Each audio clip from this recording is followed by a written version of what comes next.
Olá, boa noite. São 18 horas e 31 minutos. Hoje eu vou fazer uma coisa diferente. Eu vou continuar contando história no meu canal. Eu conto para você, você conta para mim.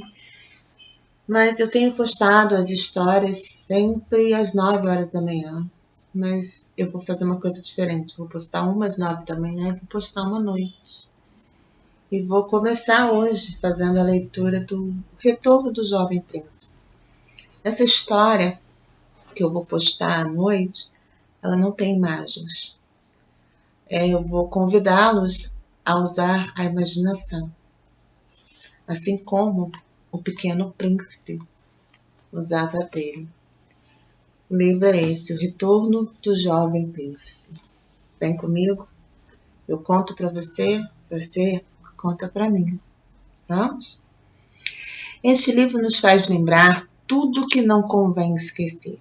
O amor, a fraternidade, a educação, a família, os valores, que são os alicerces das sociedades civilizadas e humanas. Bruno Dungai, parente de Antoine de Saint-Exupéry. Acho que é isso, né? O nome do autor. Se não for, me desculpe, mas eu não falo francês. O Retorno do Jovem Príncipe é um livro para todas as idades. É uma história simples e poética, em que tento transmitir experiências e conhecimentos que venho adquirido ao longo dos anos. Para mim, a vida é uma grande oportunidade em que o mais importante é a evolução do espírito. Por um lado, é preciso preservar a inocência. Por outro, há que se perguntar o que fazer frente às grandes injustiças, à maldade, às traições. Este livro, que escrevi em 9 dias de isolamento, pretende oferecer algumas respostas. Foi distribuído originalmente para um grupo restrito de pessoas próximas e queridas, mas logo mudou de rumo. O interesse e o entusiasmo gerados por ele fizeram com que se tornasse conhecido por um público cada vez mais amplo. A resposta dos leitores me fez perceber que deveria compartilhar a evolução de minha própria vida. O efeito deste livro tem sido completamente transformador. Permitiu-me concluir uma etapa, deixando para trás o homem triste e melancólico que fui, para inaugurar uma outra, como um homem bem-sucedido e feliz que sempre quis ser. Bruno Dungai. Bom, vamos ficar aí mais uma semana em casa. Esse livro possui 18 capítulos. Eu ainda não li, então eu estou aqui agora para compartilhar a minha leitura com vocês. Sejam bem-vindos ao meu momento de leitura. Esse livro eu comprei para o meu filho. Vamos ler comigo? São 18 capítulos, eu vou ler apenas 2 capítulos por dia, para não ficar uma coisa muito grande. Viajando sozinho na estrada longa e deserta da Patagônia, um homem maduro encontra um adolescente desacordado e preocupado, resolve socorrê-lo.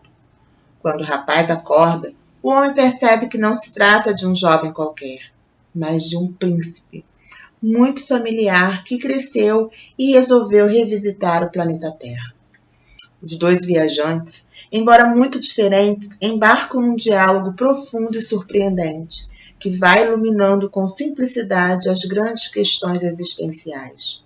Assim, a viagem de carro se transforma em uma trajetória espiritual, nos conduzindo da inocência à maturidade, do cotidiano ao transcendente e da tristeza à alegria e ao entusiasmo de viver. Este livro é uma obra de ficção sobre a volta de um príncipe que mantém a mesma visão humanista e espiritual sobre o mundo, seus habitantes e os valores básicos que os sustentam. O retorno do jovem príncipe.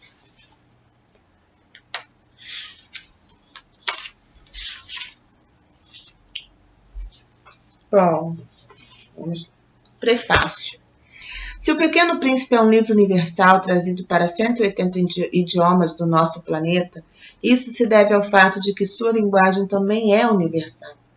Já no fim de uma vida rica, porém curta, Antoine de Saint-Exupéry nos brindou com um relato, uma espécie de guia para a vida direcionado à juventude, através de uma viagem de aprendizado da mesma forma que os contos de Voltaire no século XVIII ajudaram a florescer os ideais de liberdade e justiça. O Pequeno Príncipe não fala somente de liberdade e de justiça, mas da própria vida, sobre o sentido que devemos dar a ela, sobre a responsabilidade, o amor, a amizade.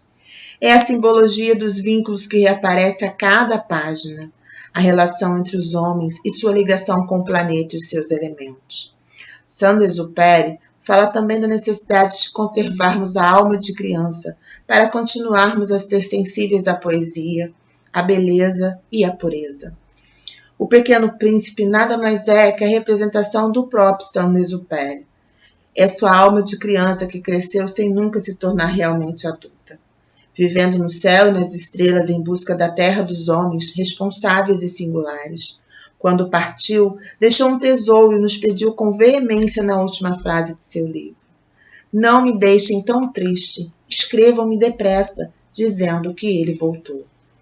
Alejandro Romanes conservou sua alma de criança e, ao encontrar esse príncipe na Patagônia, já adolescente, nos fala dele em sua obra e chama nossa atenção para a poesia e a essência de sua mensagem.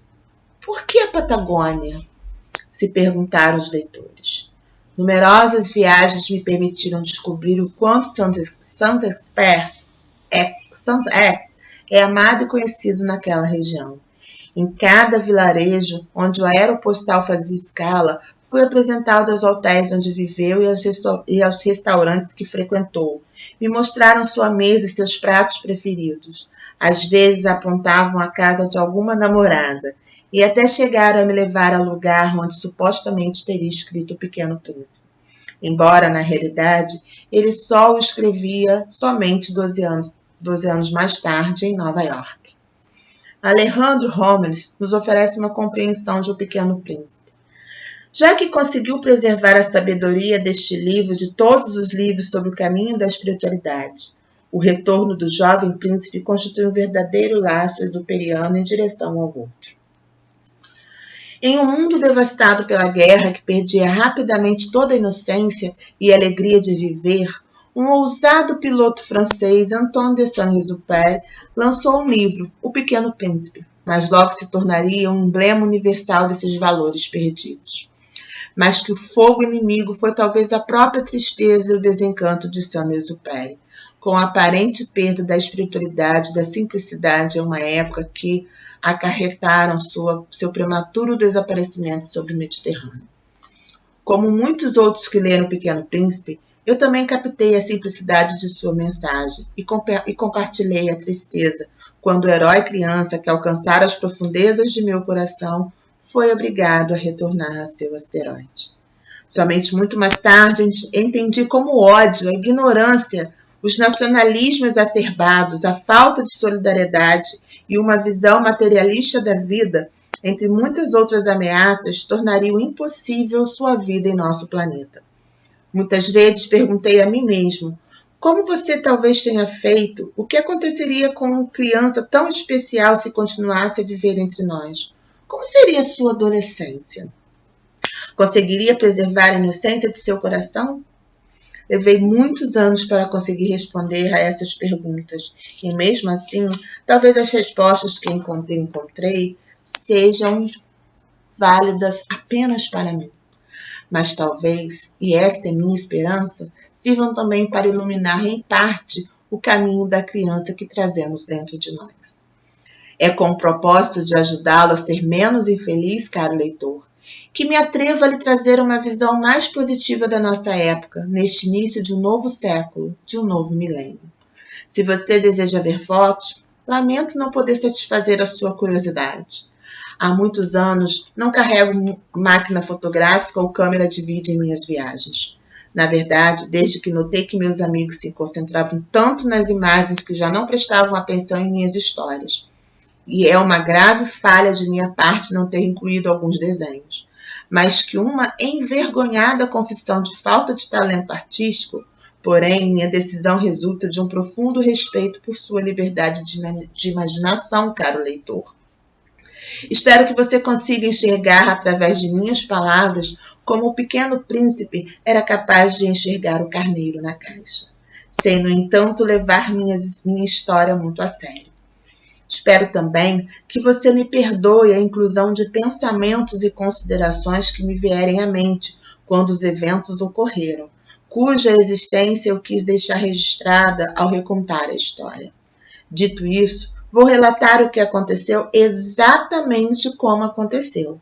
Caso esteja se sentindo muito só, caso seu coração ainda seja puro, caso seus olhos ainda conservem o deslumbramento de uma criança, você descobrirá, enquanto lê estas páginas, que as estrelas lhe sorriem e que você poderá ouvi-las como se fossem 500 milhões de sinos.